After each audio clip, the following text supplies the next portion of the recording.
All right, just read the poem. All right. It's called Faith. Faith is a journey into the unknown, believing in someone else, I believe.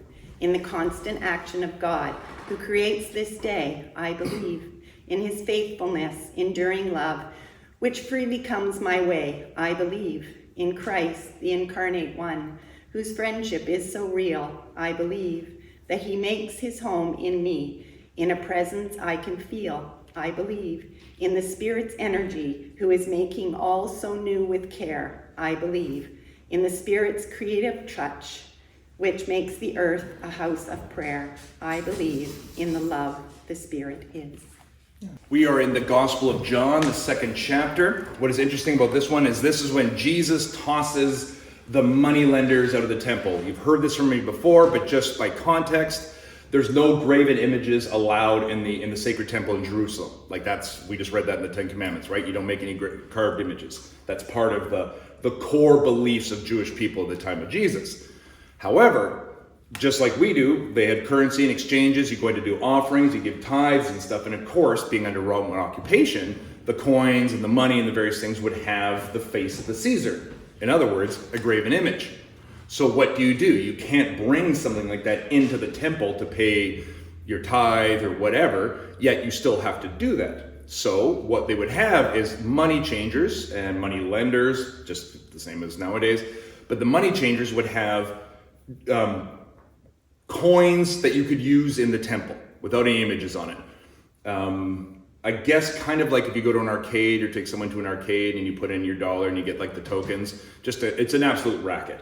So you go in and of course, is it like 1 denarii for one temple? No.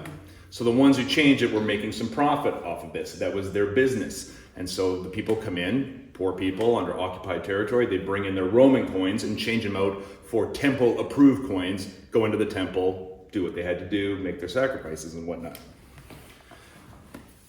Jesus sees this and thinks it's a wonderful system, goes, you know what? 2 thumbs up. Good job, everybody. This is exactly what my Father wants. He wants his house of worship to be a place where several people make profit, especially off the backs of the poor and destitute, people that clearly my Father hates and wants nothing to do with. So the more weight you can add to them, the better. Of course not. He is filled with wonderful, holy rage. And I want to say rage because I want to quantify it, especially as the Gospel of John points it out as well. We have the story in Matthew, Mark, and Luke as well, but it takes place in Holy Week, in the last week before Jesus he's arrested and of course tried, convicted, and crucified. And it becomes one of the events that inspires his arrest. But the Gospel of John is different. It's in John chapter 2. It's right at the beginning. And John, what John's doing is sort of showing that this is the trajectory of Jesus' public ministry from the get-go. Now, if we want to get all crazy and really worried about our Bible and the what does that mean? Did he do it twice? And I've seen lots of debates. The point is, John is doing some wonderful stuff with the story and sees this moment as a crucial moment of Jesus' condemnation of the worship system of his time. And more importantly, and what I like, is that in this one, Jesus takes time to make a whip. That is a very important detail. He sees what's going on, gets materials, strips of leather, leaves a temple, and sits down for a while and starts braiding them. Any of us ever made like friendship bracelets at camp or taught other people VBS? Yeah, okay, some naughty heads. It's fun. You sit around and you talk for a while, but it takes some time, right? You take the 3 strands, you go like that, you tie them. You take the next 3 strands, you go like that and tie them. I just want you to indulge me for a second because I want this to be an enjoyable, good message to you. It's a brief one today. And all God's people said? Yeah, all right, there, you're welcome. Just take a moment and picture Jesus, the Jesus, not mixing up with any other Jesus, the Jesus we're talking about every single Sunday and all the time, leaving, finding a space, and laying strips down. How long would that take? 20 minutes, half an hour, an hour? For me, because this is how I'm not arguing this, but for me, is I picture him muttering to himself. It's not, I feel like quoting scriptures and be like, I can't believe it. But the long and short of it, he makes a whip, and a good one. Something that was terrifying to the people, because immediately after he's done that, he goes back into the temple and he starts chasing people out. So this is not a man out of control. This is not a man losing it. This is somebody with righteous, powerful anger. In this day and age where we are so profoundly aware of how little control we have over the powers that be, and how, in all honesty, the powers that be are benefiting off of our fear, our division, the church, and I see so many Christians buying into this, being agents of it.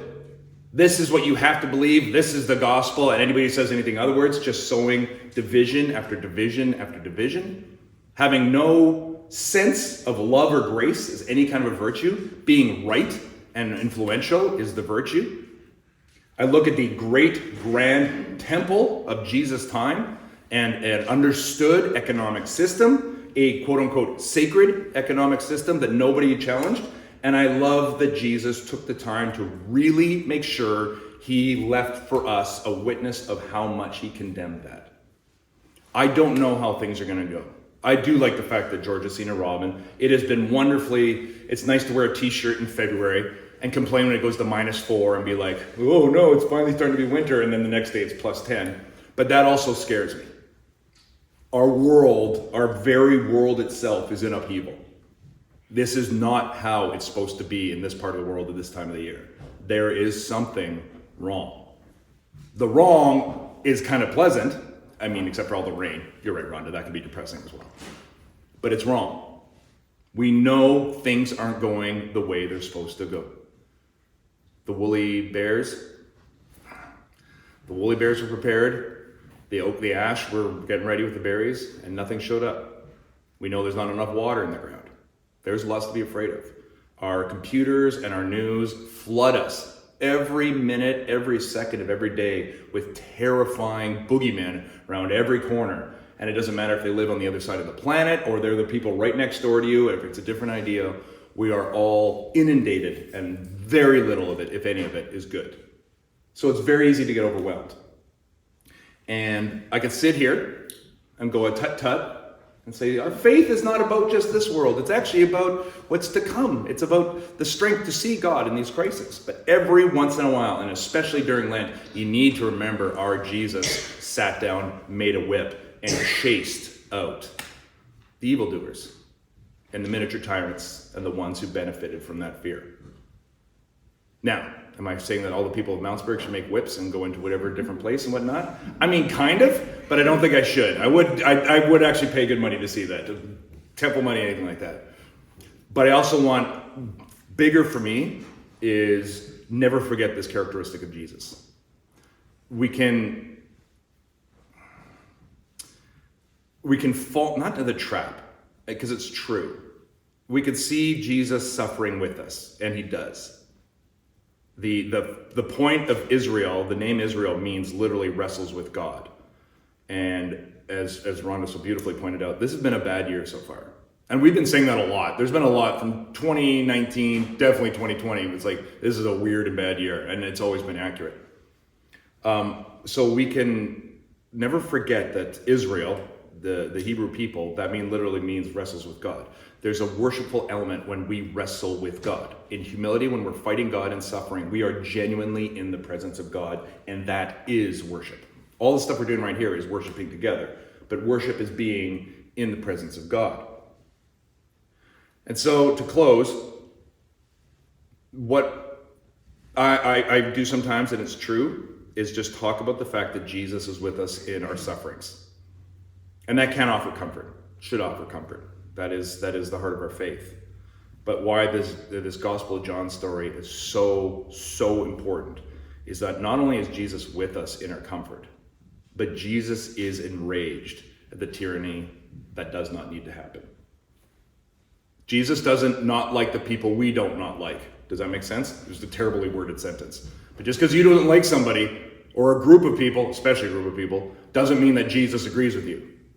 But I will say this, the ways in which we as followers are oppressed the ways in which we, as followers of Christ, and as people who, in the power structures of the world, don't count for anything, the way we are oppressed enrages our God as well.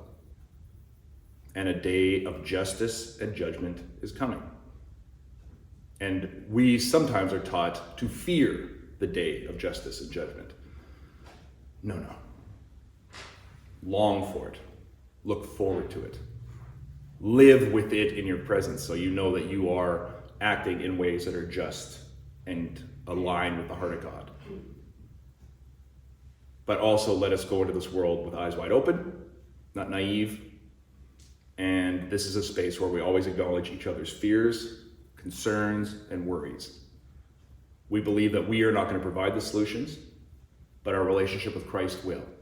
Give us the abilities to walk through and survive every single one until we no longer survive, right? And the whole point of this family is we just strengthen each other to do that. The answer is Christ. The treat is each other.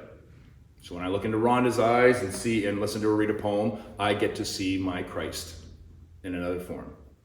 When Lynn sings or hugs me, I get to see my Christ and feel my Christ in another form. And to close, I had a wonderful conversation with a great student, and I will use this, and she has a mind very similar to mine, and I talked about sometimes some of the conversations I can get into with my friends and whatnot. It's nothing I relate to, so I'll get bored and my imagination will start to run, and I always kind of feel bad. And she gave me a wonderful way to counteract this. And she said, whenever I'm in a situation like that, and people are talking about something I cannot relate to or I'm just bored about, I just ask myself, what is God revealing about himself in this person? And then they become really, really fascinating and interesting. So I'm going to try that in some future conversations. Now, this is going to go online. I don't want my friends to see this and think I'm talking about that. So if you think I'm talking about you, I'm not. But this is the whole point, is we are here with each other to remind each other and encourage each other to find Christ. When I talk to Marty, I see Christ talking back to me, and I hope Marty sees Christ talking to him. This is all we're doing. And it's so much fun to do it with donuts and coffee and communion. And to be reminded that while there are people in this world who are considered and would consider themselves winners, if it comes at the expense of other people in the economy and the status of God, they've lost everything already. And Lent is a reminder that God topsy-turvies what we think this world is about. And the gospel overwhelms and overturns our notions. So as we sit here, oppressed, sick, scared, lamenting, we are not losers. We are followers of the Christ who made the whip, who overthrew the system, a system that tried to kill them, and came back and set us all free in ways so powerful, no system of religion, government, or humanity has ever been able to come anywhere near that. That is the Christ we follow, and that is what we reflect upon on this Lenten Sunday during communion. So with that in mind, we are going to gather up. I'm going to invite the people online to, if you want, get some communion stuff, and we're going to do communion now.